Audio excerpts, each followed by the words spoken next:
Matthew Keith, welcome to Head on Fire. Thanks so much for being here. Thank you so much for inviting me. I am obsessed. I'm obsessed with everything about your platform. I'm obsessed with everything I'm seeing behind you. But for people who may not know you or what it is that you do, tell people a little bit about yourself. Well, I gravitated towards Barbie when I was a child. I wasn't allowed to have them, so I bought some secretly when I was in middle school.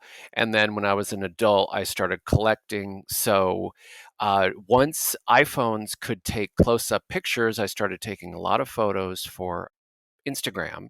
I had been taking doll photos since the 1990s, but now I'm able to share. So I do a lot of glamour photos because I grew up in the 70s surrounded by hippies, which is why I gravitated towards Barbie.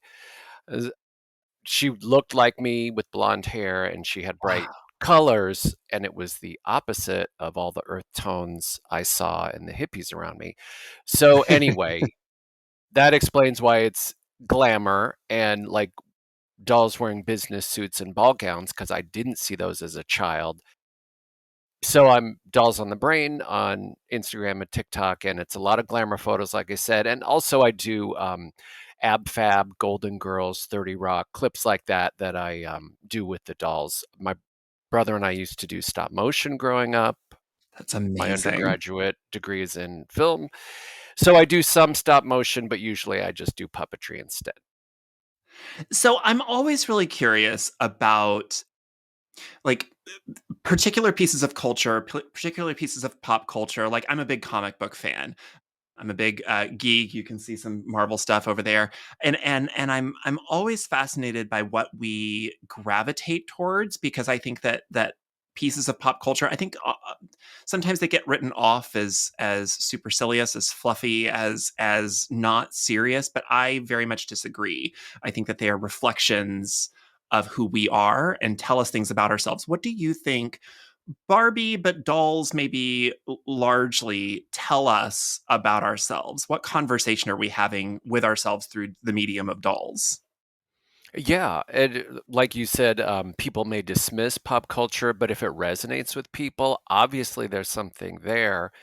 And people have noticed Barbie doesn't really set trends, she follows them. So you can Hmm. look at her as a reflection of where we have gone ever since 1959 because they're always copying what is going on in the real world. And I think, kind of what I said before, like it shows you what I didn't have. Like, I never saw a woman in a business suit until I saw an Alfred Hitchcock film. And I never saw a woman in a ball gown until I moved to New York City. The high school proms in Cupertino, California did not count because they all got their dresses from the Gunny Sacks outlet. So, and then there would be seven girls in the same dress. So, I think it's a way for us to access things that we don't have. And also, yeah, they tell a story, and there's archetypes and different toys and pop culture things are popular for a reason because they resonate with either what we don't have or what we want or what we do have. You know, you say that and it immediately resonates, but I never thought about that before. That Barbie is not necessarily a trend setter, but kind of a lagging indicator of where we've been. It's almost a dull history of our recent past, and maybe is it maybe also what we would like to think the recent past was? Is it a more rose colored glasses version of the recent past? Let's hope so. And like I said, I grew up around hippies. To me, Barbie was the rose-colored version of the Hmm. women that I saw because she styled her hair. She wore blush. She didn't have leg stubble.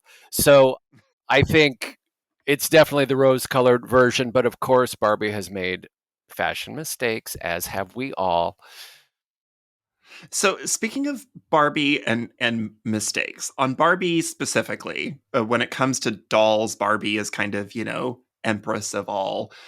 On Barbie specifically, our culture has this kind of love-hate relationship with Barbie. And in my eyes, and I think a lot of people's eyes, Barbie was maybe kind of, I don't know about on the way out, but had been demoted to a place in culture in recent years and decades. But last summer's blockbuster, obviously, kind of brought Barbie back into the zeitgeist in a whole new way, and I think made people appreciate what Barbie has been for us and what she might still be for us. So, why do you think that kind of love hate tension exists with Barbie specifically? Well, I think a lot of it has to do with her very sexualized image, Mm. which was a problem from the very beginning. And, that still exists. The clothes are very revealing, very sexual in some cases. So I think that is part of it. And, she is so ubiquitous. I think some parents are frustrated. They want to exert some control over the fact that she just is everywhere. And she also was not on trend. Like you said, she kind of got demoted. There was Bratz, there was a couple other people, dolls that have come and gone. And, she's not always reflective of what people want. But what was the question? No, well, I mean, there's that kind of love hate tension with Barbie, and like Yes. like you were even describing why we're fascinated with her. I mean, she sort of represents this kind of like alpha female image, right? You were talking about, well, she always wears blush and her hair is always done. I mean, there is kind of an unachievability, an unattainability about Barbie that we have this tension with. I mean, there's the art piece of it, there's the reflection of it, there's this rose-colored glasses of our recent past of it, but also there's the question of the body image, and there's the question of what is this Yes. doing to our psyche, and what is this doing when we play with Barbie and wish that we could grow up being a 7 foot tall Amazon with ankles the size of pencils. You are right, and the body image is absolutely part of the issue and has been from the beginning. I met a man who was at the toy fair the day Barbie was launched. He was there Mm. demonstrating a toy, and he said all the businessmen, all the sales reps were walking around saying, "Have you seen the doll with the tits? Have you seen the doll with the tits?"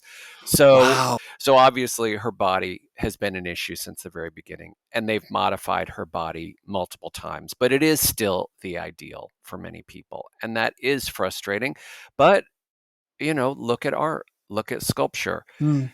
The ideal, Michelangelo's David, the ideal is there and we worship it, but we also get frustrated because maybe we're not at that level. Do you think that queer men, queer people, but maybe queer men specifically, experience dolls differently than women do? Because I feel like when I talk to queer doll collectors, like we're seeing something in dolls that maybe women or cis folks like aren't seeing. I think so. Definitely I'm not as aware of the body image, uh, realism as I should be. So I'm kind of blind to that.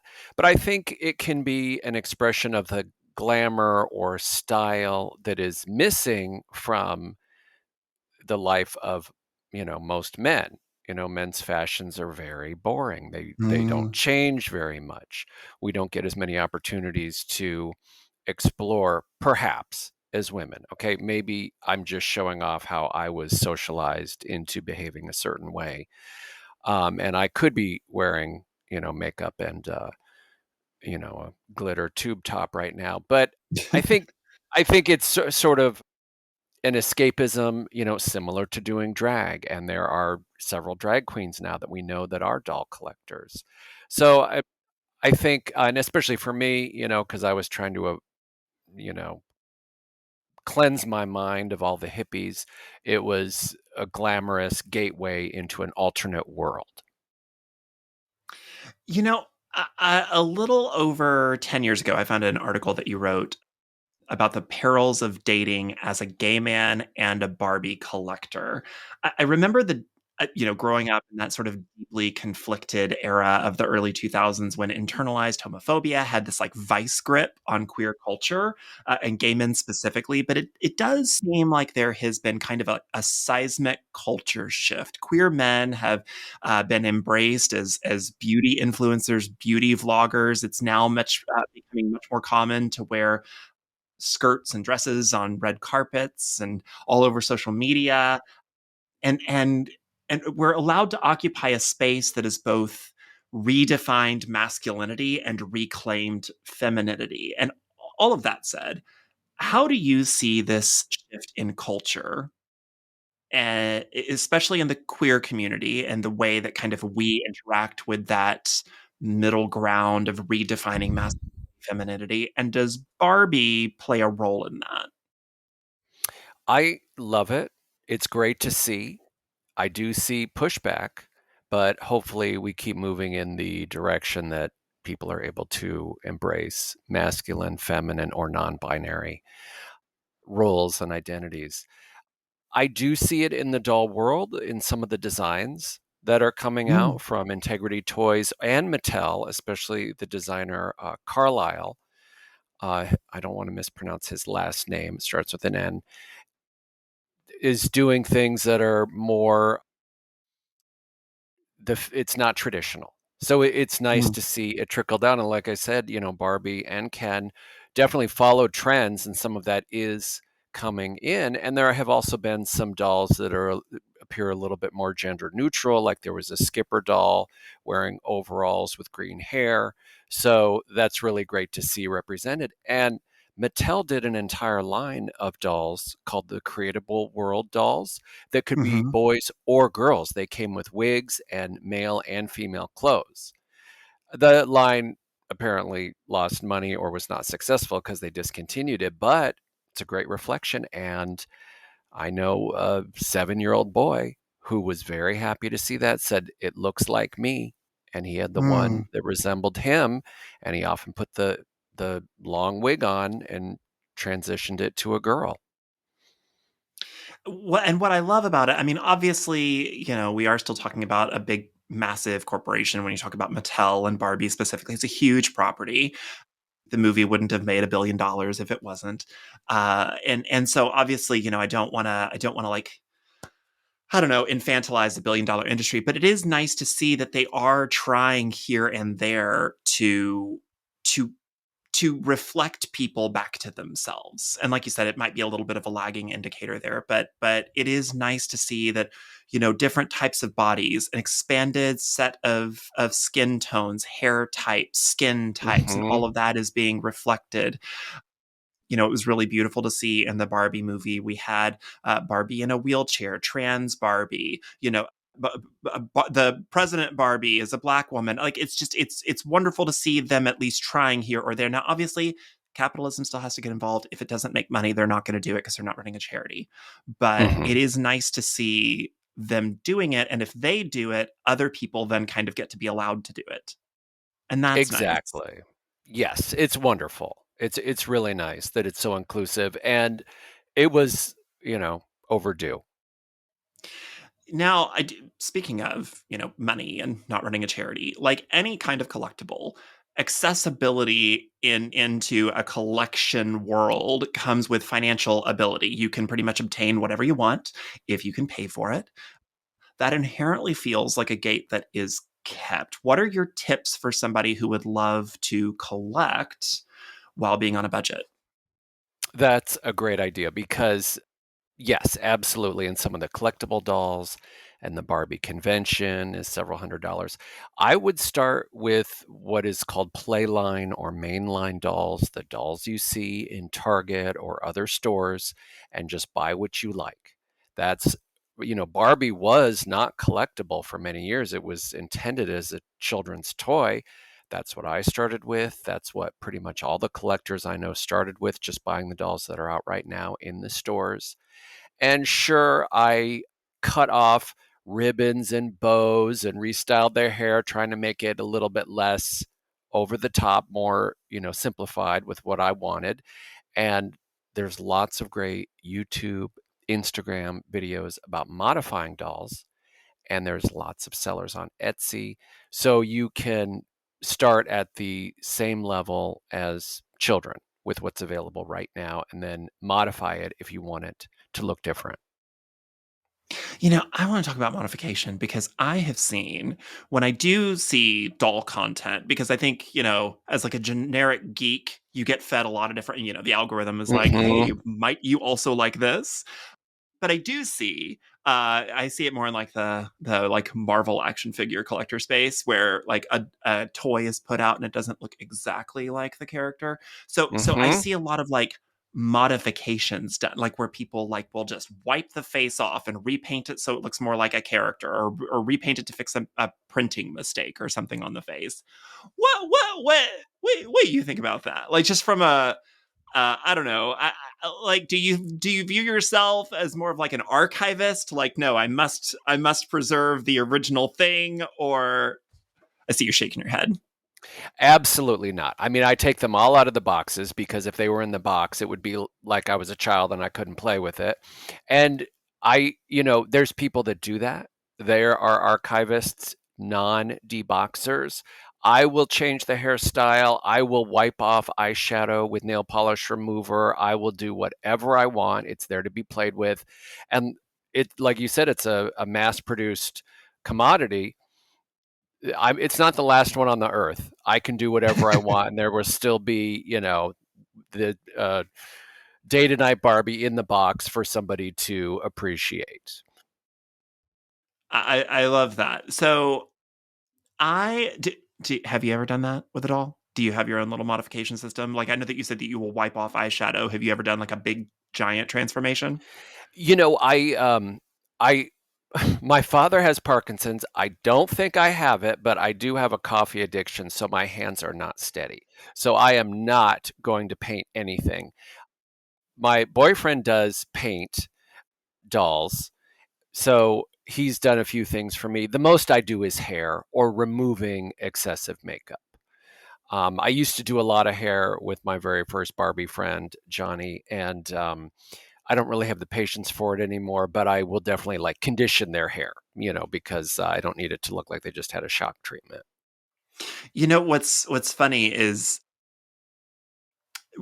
speaking of first doll, like, how you got your start. Actually, I would love to know, what was your first doll? Like, how did you get this start? Did you get to start in childhood, or was this like a reclaimed childhood thing as an adult? Because I resonate with that, if that's how it was. It was both. You know, Uh-huh. I didn't steal dolls from the neighbors. I've met a lot of male doll collectors that would do that. They would steal them from their neighbors I or their love that you start cousins. your answer with, "Okay, I need you to know I didn't steal, but whatever else is next, I'm here for. I am strapped in." You know what? It's actually not bad. It And wasn't theft; it was creative borrowing. I don't know why I am putting those people on in a public forum with what they did, but I used female friends for doll play. Not, I liked them, but I Sure. always wanted to play with their dolls. And then when they transitioned out of doll play, I didn't have access to dolls anymore, so I saved up money. I went to the Sears in my town, like I said, Cupertino in Silicon Valley, and I bought myself a doll. It was stressful. Seems like everybody in town was in the doll aisle that day. I just kept circling it like a helicopter waiting to land. And then I just grabbed a doll that it looked like that was the big doll of the year because there were a lot of them. And I didn't know how to compute sales tax, so I was very nervous I wouldn't have enough, but I did. And I loved it. It was great. It was like a drug to have her at home. And eventually I got tired of that doll and threw her away, destroy the evidence. And then I know. And I had nightmares that she would fall out of the trash can when the garbage men were emptying it, and that I had wrapped her up. I was worried she would like fall out and land on the front lawn and all the neighbors would see her and my parents would freak out because it was very I have to stressful. Like, wrap her up because I don't want to hurt the doll, but I don't want the doll. I'm going to throw it in the trash. oh, yeah, it was like a serial killer trying to dispose of the body. And so Do you then I do bought you do another. you now regret do you now regret that decision? Well, I had cut her hair, which was a Oh, did you mistake. make a weird Barbie? it wasn't a weird Barbie, but it looked like she had gone to a beauty college and somebody was Oh just no. learning to cut Oh, hair. poor thing. Oh, maybe you did a kindness. I did my second one. I kept cutting the hair until it was like short, and so then I drew old age lines on her, so she was a weird Barbie, and she that was Beauty Secrets. So she looked like a cougar trying to get into Studio 54 by the I time I love was it. done with her, because she had this Halston outfit and lines on her face and Halston. short hair. Do you still have this one? Is this I don't somewhere? I don't have the original. I have a couple I could show I you. love I'm it. looking at them right now. But and then the third doll, I cut her hair. By the fourth doll that I bought when I was in middle school, I realized, okay, don't cut the hair. You don't know what you're Don't doing. cut the hair. Yeah, Yeah, don't cut the hair. I had a Chrissy doll. I don't even know if that's actually the name of the doll. That was what I it called the is. doll. That Yeah, where it was like and the hair grew back and you yeah. ratcheted it in, and then the hair grew and then you pulled the hair and then it grew back. I never knew it got ratty after years of pulling her hair. That sound bite's gonna come back to haunt me. But I didn't know you could shampoo it. I'm pretty sure it still lives in my mom's house. I'm almost Nice. positive it's in her like cello studio. But it was this big brown hair, and you yanked it and you pulled it back. But I at least knew not to cut the hair. So, so your I was a very parents, precious child. you were allowed to play with dolls.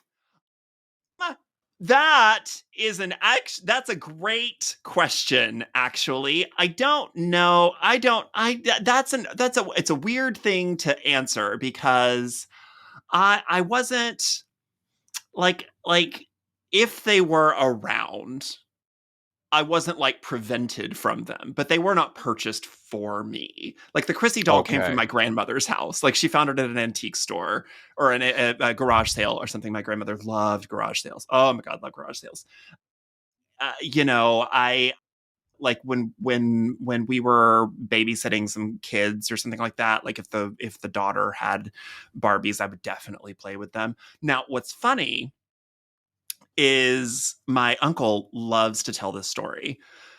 So you know how McDonald's obviously has Happy Meals and toys, and there's Mm-hmm. there's the Barbie Happy. I have no idea if they still do this, but forever when I was a kid, there was the Hot Wheels and Barbie. They always did Hot Wheels and Barbie at the same time, always Mm-hmm. because it's like boy stuff, trucks for boys and dolls for girls. And I was, see, now, whatever they say, being gay is a choice. I'm going to tell them this story. Yeah, I was, I was so young, I do not remember this. I was like maybe, 3 or 4 years old, very, very young. And my uncle took me to McDonald's and we were in the drive through and we went through, got a Happy Meal. He handed it to me, and I opened it. And we're driving out of the parking lot and down the road, and I opened the Happy Meal, and apparently I started screaming bloody murder. And he's like, "What happened? Did they pack a knife in this Happy Meal? Like, is there a bomb in this Happy? Like, what? Why are you screaming?" And he's like, "What's going on? What's wrong?" And I apparently looked over at him and said, "I want the Barbie." And they had given me a Hot Wheels, and I didn't let it go. And we had to drive. We had to turn around. We had to drive back to McDonald's, and we had to go in and exchange that Hot Wheel for a Barbie. And I did end up. My What? parents would get me the Barbie Happy Meal toy, and I had all of them. I had the bridal Barbie. I had like disco Barbie. There was like ballerina. I don't know what she was, but she had like a jacket and like a frilly tutu or what. I loved it, and I played with them like they were like superheroes. I loved it. I Mm. remember the Wonder Woman Barbie team up thing that they tried to do for a while. I had all of them. I had all the McDonald's Barbies. Do you have a fondness? I'm talking too much. Do you have a fondness for the McDonald's Barbie? No, I want to hear because to me it's always of interest how what men experienced as children. I don't. I didn't get any of those. My parents, the hippie lifestyle, you don't go to McDonald's. So I didn't really have that joy. And we went to one that had all this like stained glass and driftwood in it, because it was like somehow acceptable to them because the aesthetic was so 70s. But we ate inside. And years later, there was an expose that place had horrible safety violations because they only had one sink in the See, now I'm entire glad that you said that restaurant. because I was about to go hunt down the McDonald's with the driftwood and the stained glass and go, have a Oh, $2 it's burger. it's it's been redone for sure, but Northern California in the 70s, that was the look. So I didn't play with those, but I'm so glad you got them, and that's great. I did, and that was my experience with Barbie, and that was kind of about the limit that I could go. But I mean, I was also, I was a big geek as a kid, so I did get a lot of action figures. And I did want to ask, I have this on my list to ask you, is there really a difference other than it's okay to give a boy an action figure? Is there an actual like inside the community technical difference between action figure and doll? I think so. I'm not interested in action figures. It maybe Star Wars, but it's different for me. My boyfriend collects both. He has a ton of action figures and a ton of Barbies. So, there's crossover in some. And I think, he also had a very sort of strict gender role type of father. I think the action figures are a way in for a lot of people. Just like the McDonald's Barbies were a way in for you, they might not buy you an actual Barbie, but they would buy you the McDonald's toy. Hmm. Yeah, absolutely. And I mean, I had a million action figures. Like they had no problem buying me, a Hmm. Jean Grey or a Catwoman or a whatever. Something about it being a Barbie.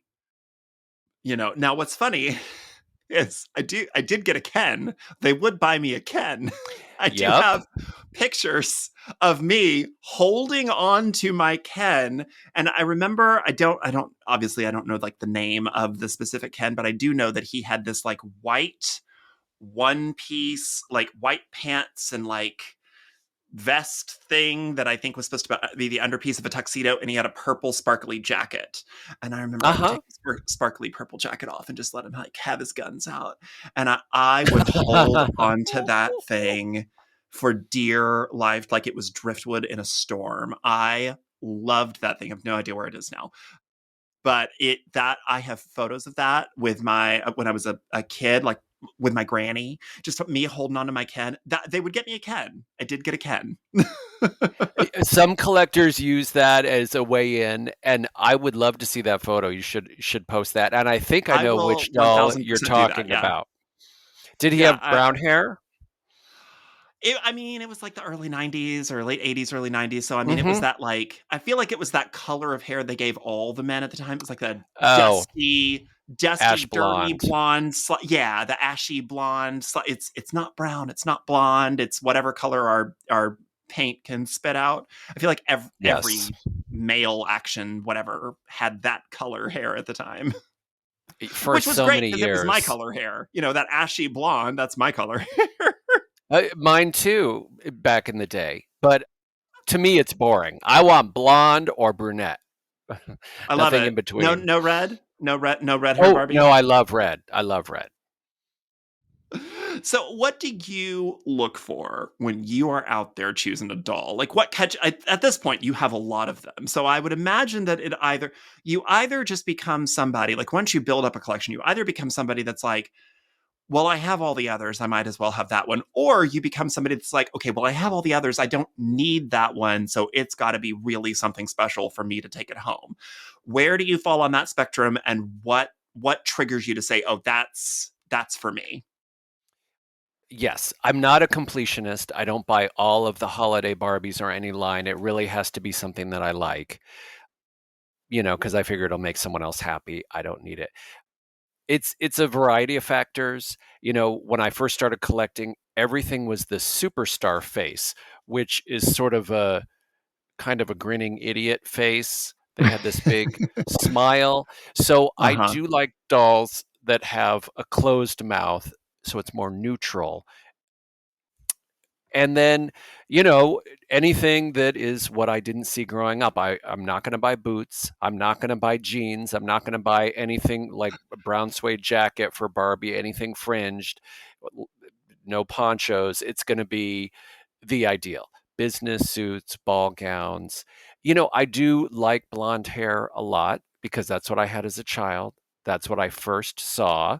Yep, exactly. And so I do gravitate towards that. I also love red. And, you know, like I said, my undergraduate degree is in film. I love to photograph the dolls. So I think about what I don't have, how it might photograph. And I love multiples. I have, as you can see, there's multiples right behind me. I have like 12 of this one. Oh, she must be on pills. She dropped her purse. So I will buy a lot of the same and I will not feel any shame about it. Do you- I love that. I love when people personify their dolls. Do they do you ever do, do you ever like, oh, they're in a fight, or they're in like, do they seem to, do they take on a life of their own? Do they get up and walk around at night? I know, I know. Sometimes what what the realtor that sold me this house, she was telling me that I needed to use the spare bedroom for my book collection, and I just imagine the dolls like rising out of the boxes like zombies and strangling her with one of her ugly necklaces, because it was the books can go in the living room. This room is for Barbie. You know, I do curse at them sometimes when they don't do what I want in photos, like look in the effing camera. And I do have a diorama that I swear is possessed, and I do have one doll that I swear is possessed. She does always does the opposite of what I want in photo shoots. But aside from that, no. I'm trying not to sound as crazy as I just did. No, listen, you can sound crazy here. As you can see, I too have many collections of things. You can't see over there. There's Marvel stuff there, and there's art and book stuff there. But what you can always see in the background of many of my videos is part of my mask collection. I was a theater kid growing up. I have a mask collection. This is one of Nice. the things that people, when they want to give me a gift, how everybody's their thing. Oh, Like, I have a friend who yes. really loves sharks, and so anytime anybody wants to get her a gift, they're like, "Well, you like sharks, so clearly you will like these shark mittens or something." And she's like, "I do. I'm good on sharks." But it's like when somebody wants to get me a gift and they don't know what to get me, a mask will do, and it usually works. So I get it, because people look at them and they're like, "Those are creepy. How do you?" And I'm like, It's not. It's art. It's theater. What are we talking about? It's not creepy. So, but I get Yeah. it. You can be crazy because I will. I get it. You know what? I love that people knowing what you want. I mean, it can backfire like the sharks or my friend Lynn. Somebody started this rumor that she had a Miss Piggy obsession, and she was like, no more Miss Piggy. Stop. But and for me, like being ashamed back in the day about sharing my Barbie collection, one of the things about being out is people give you Barbies. Like my friend Laura, her students have given her so many. I was with my friend Peter once. This woman called him and she said, "Oh, I just saw the article about you. I have all my vintage Barbies. I want to give them to you." So I love people knowing what I like, and being your honest self pays dividends. Not to make it sound greedy and crass, but like when you live in your truth, uh, there's benefits. Absolutely. Speaking of people giving them to you, I do think that kind of memory lives in things sometimes. I've written about that before, where it does feel like we kind of pool a piece of ourselves into a vase that was given to us, or a mask. Like this one right here was my first one, and my grandmother found it, and it has always meant Mm. several, a lot of things to me. And when I was a kid, when my great grandfather passed away, I was too young to really fully process it, but I did get a jar of marbles that was his jar of marbles. And I didn't realize how close to him I was until a babysitter was in my room. She was babysitting me one time, and she knocked the jar of marbles off a shelf, and the glass that held the marbles shattered, and I freaked out, could inconsolably crying for hours and hours and hours because I was like, well, that was my connection to my great grandfather. And thing is, I was like fifth. I was very very young. I was elementary, middle school, elementary school, and I didn't really fully couldn't fully process death. So I put memory in things. Do Hmm. you? I mean, do you? Do you kind of pick up a doll sometimes and suddenly remember where you were? Does memory live in certain dolls for you? Absolutely. And I'm lucky because I have a freakishly good memory, like insane. Like one of my former students just DM'd me on Instagram. I said, "Oh yeah, you used to live on Archwood Street in the Valley. I remember you." So it's great because yes, I remember them. And my friend Laura, the one that I mentioned, she puts a post-it note on every doll, like who she was with, who gave it to Mhm. her, where she bought it. But yes, absolutely, I have a doll that a friend of mine, he restyled the hair in the 90s. Whenever I look at that, I remember that. And the faces that I first saw when I was a child, what is called the TNT face, that brings me right back to my childhood, like that scene in Ratatouille where the Oh Peter yeah. O'Toole tastes the ratatouille and then it zooms back into his childhood. So yes, for sure. Do you have a favorite? Is there a favorite doll? Can you There have a is. favorite? There is. And well, yes, you can. And you can also have about 27 of her, which is what I have. It's the Blonde Swirl Repro. If people Google it, they will see it.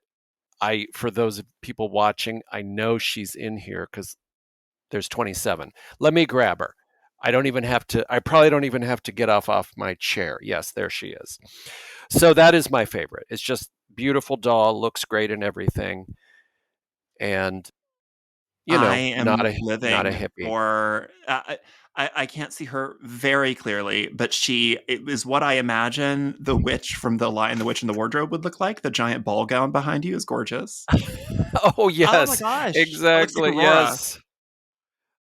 My ex-boyfriend was just reading Lion, Witch, and the Wardrobe to his son, who's 5 last night, and I was over there for dinner and bedtime, and I was thinking, White Witch, that sounds pretty glamorous. Someone needs to do it all. As long as it doesn't look like Tilda Swinton, I'm on board. Um, not Oh, a she's fan. gorgeous. She's lovely. She's all of the things. Yes, so that is my favorite, but of course I have many favorites. If the house was burning, I wouldn't just grab one. I would just run outside and Just go down with the house at that point. Just it's oh yeah, like I can't grab exactly. everything. I'm just going down. I can't choose. Yeah, Do you the have the any fu the thoughts? fumes are gonna suffocate me very quickly, but it'll be a pretty death. All this hair. Who knows what the chemicals were Mhm. from the 60s? Is Oh, I'm gonna. for sure. Do you have a favorite era of Barbie? And then has anything from the last like couple decades where we've been making competitors for Barbie that even influenced Barbie? Like I know Bratz, like the sale of Bratz kind of influenced Barbie's look for a hot minute there. Mhm. Do you have a favorite era of Barbie? And then what are your thoughts on some of these new Barbie competitors out there? My favorite era of Barbie is pre-British invasion because, Oh, growing up in the early 70s. Barbie. Yeah, 59 to about 65 or 64. Because I saw that world on TV occasionally. I saw the original Parent Trap, which had Gingham in it, so obviously, Mhm. this is my favorite. And so I knew that styles had been different in the past. It wasn't just what I saw, all the teenagers wearing filthy Mexican ponchos and jeans and boots and leather purses. So that would be mine for sure. And I think, I am not a fan of Bratz. I didn't love how it influenced Barbie, but there have been good influences on Barbie, like the Gene dolls from the 1990s. The artist Oh. Mel Odom designed a doll that was supposed to be a movie star from the 1940s and early 50s. So all of the fashions were retro. It was very successful. And I strongly believe that influenced the Barbie Silkstone line. And also the Integrity Toys dolls now are very high quality. Like the quality control is amazing. They hold their value. And I believe that also has inspired some of the collector dolls at Mattel to, have a, not that they ever had bad quality control, in my opinion, but, you know, anyone who's in business looks at the competitors and, Sure. matches what they do. Now, there is a whole world of dolls that I you don't really, I mean, niche communities like comic geeks and rock collectors and stuff. Like we've all kind of had our own little insular worlds, and it's been this network of like conferences and meetup groups and all of that kind of stuff. But social media has allowed us windows into all of our various respective insular communities. And it blows my mind how deep and rich the community can be. So, like with dolls, what I love about looking through your page is the fashion, the photography, all of the other little bits of the world. What are some things about being in the doll collecting, doll sharing, doll photography world that maybe outsider folks like me or other people who might be listening to the show, what are things that like or you love or you pick up on about dolls or about interacting with them on social media that outsiders wouldn't understand? Well, the main thing is that it's incredibly supportive. Mm, Women who collect dolls get grief, men who collect dolls get grief, and so the fact that the community is so incredibly supportive is my number one takeaway. It's just amazing. And I think it all, like in a family or a company, it all trickles down from the top. And we have Grandma Gets Real, Tanya Ruiz, and Azusa Barbie, who goes by Azusa. They're sort of the big ones, and they're so friendly that it just trickles down. So that's my takeaway. But also, I just love being able to have a community because, like my first Barbie friend that I mentioned, Johnny, in the 90s, we put messages on Yahoo groups looking for male Barbie collectors, and we could not find anyone. And mm. we went shopping at the Mattel outlets regularly and tried to approach people, and they're usually Matchbox collectors, and they weren't that friendly, rude. So I think it's great for whatever. If you're into bowling, if you're into, conspiracy theories, whatever, social media does have a benefit, and it's nice to be able to connect with people so you're not boring your friends. So, what makes a good doll photo? I believe eye contact is really important. The Mm, doll has to connect with the viewer. And I teach film, and it's all the same things that we're used to long shots, medium shots, and close-ups. We're used to key lighting. I have a light right above me because I'm not trying to look older than I am. So proper lighting and in focus. I just saw one that was out of focus the other day. Maybe every hair in place. That's also a big one for me. I don't need to see someone who looked like a doll that just looks like it got out of the dryer because it is the ideal. And I was at Mattel for one day in 2013. They oh used to have wow. this thing called Collector Advisory Panel where they would invite collectors, sort of like consultants. They would ask you a lot of questions. But I saw someone photoshopping a picture of a Barbie, and I was shocked. I'm like, why does she need photoshopping? But it's true, I do feel I think I understand that impulse because I'm like, okay, by the time we are photoshopping Barbie, I think we have lost the plot. Like, if Yeah, Barbie is not perfect enough, that is I know. But my excuse is that sometimes there are flecks of dust on her oh face. sure. Yeah, yeah, yeah. I mean, if Or that's or what the we're doing. eyeliner is chipped. But, if there's a hair out of place or something, I will absolutely face tune it because for me it's the ideal. Hmm. I live in an unattractive city, Los Angeles. We all have enough. We all see garbage. We all see trash on the street. We all see houses that are maybe not the most beautiful. We don't all live in Regent's Park, London. So I want the ideal. I want the perfection. And what I did like about kind of the Barbie getting back into the zeitgeist is Barbie really opened the doors to a lot of what they do behind the scenes. I think Hmm. so. What was fun is getting to see, because they do a lot of obviously doll photography as well. Obviously, they do a lot. They've got to make their Hmm. own ads, but it was interesting kind of seeing how they do it because they don't start with a doll. Like they don't start with the doll that's in the box. They go to a room and there's heads and bodies and tops and shoes, and they open a drawer and say, okay, we're going to do a cafe scene, and so I'm thinking this head, and then we're going to go find a body for this head, and then we're going to, what's she wearing, and like I do you, so when you are doing your photography and your styling, are you starting with a completed doll and just sending her on a journey? Or are you also like, is there a drawer of heads somewhere in your house?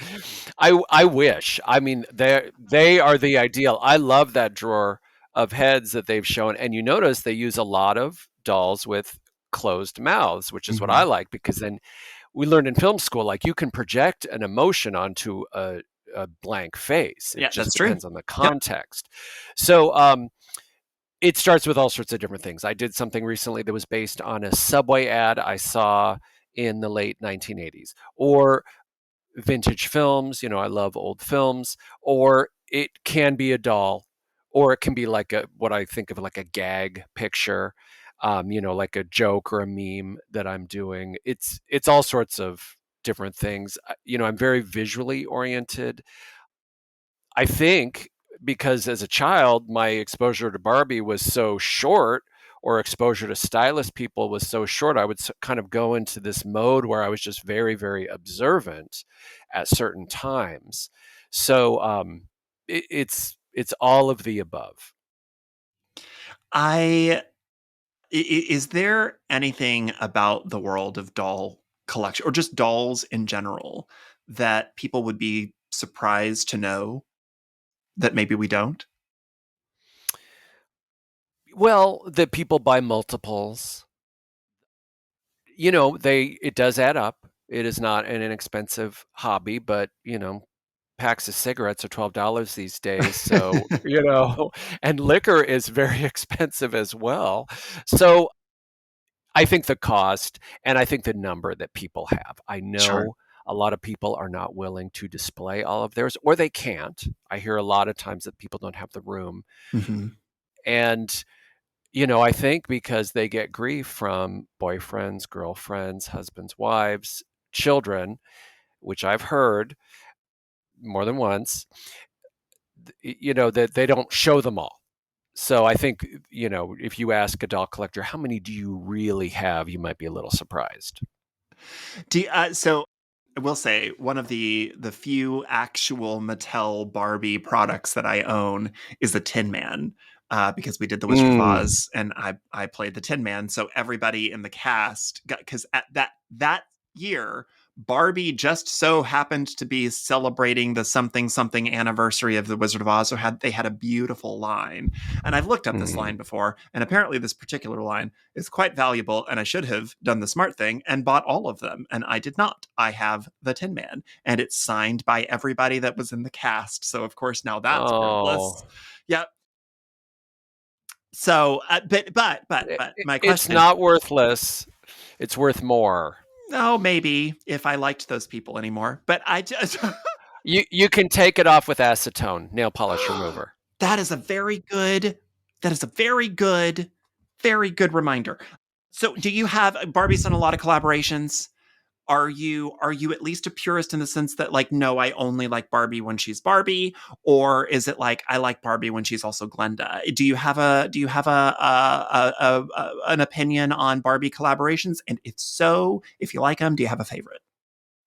You know, I never thought about it like you say, but as you said, I think I really like it when it's Barbie. Like I bought the Glinda reproduction. They did a Glinda with a Mm-hmm. vintage face, and I redressed her.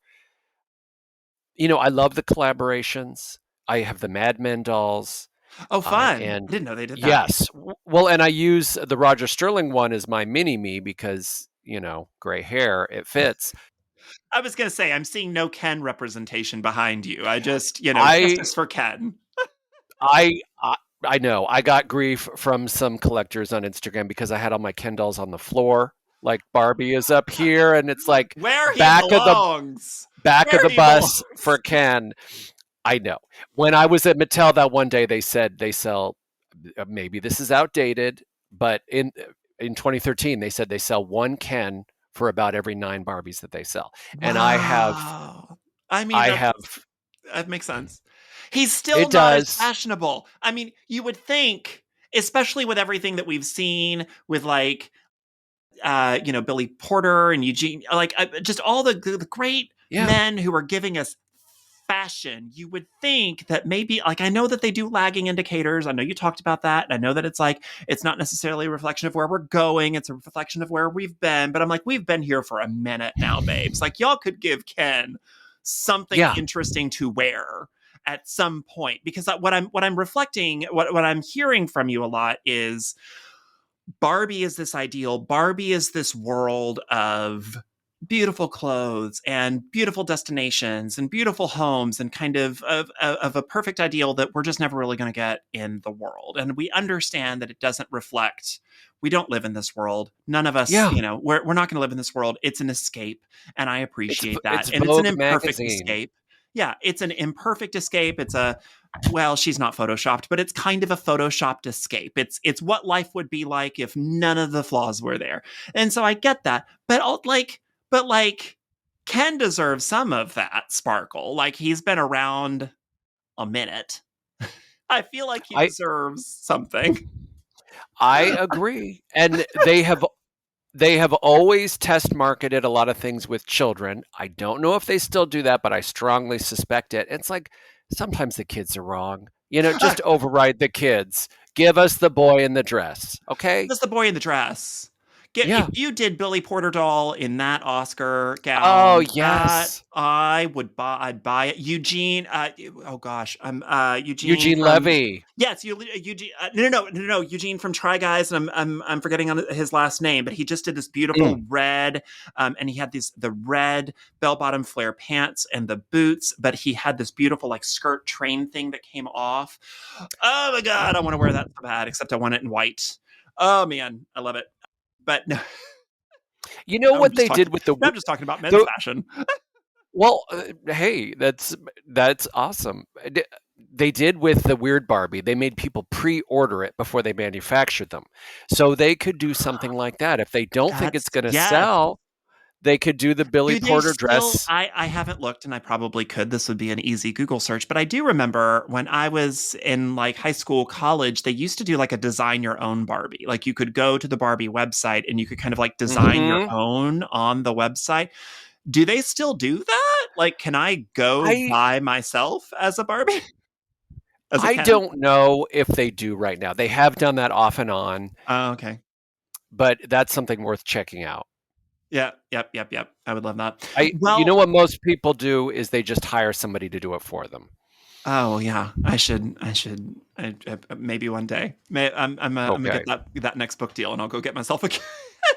What's Okay, funny is good. my nieces have a couple of Ken dolls, and they have it had the same glasses that I did at the time, and they were like, Uncle Don, this is you, and I'm like, I wish, but thank you. Oh, Matthew Keith, thank you so much for being here. It has been such a pleasure getting to go on this journey of dolls with you. If people want to get more of you, your content, where can they do that? I'm on Instagram, Dolls on the Brain. I'm on TikTok, Dolls on the Brain. I'm on Facebook, Dolls on the Brain. I love it. Now, I did forget to ask you if we ever get another Barbie movie, live action, or would you prefer like live action animation or stop motion? Because I always thought that stop motion Barbie, like a Me stop too. motion Barbie movie, should be where we go next. I agree. That's a great idea. We have seen the CGI Barbie We've seen. movies. Ooh, those are Stop bad. motion, Yeah, I love Wallace and Gromit and everything Aardman did, except the CGI one they did flushed Yeah, give away. us the I wanna dolls. see Yeah, Give us the that's dolls. a Like the great idea. Lego I would Movie, give us that vibe. Yeah. Yes, yes, that would be wonderful. Well, thank you so much for being here. Thank you for asking me.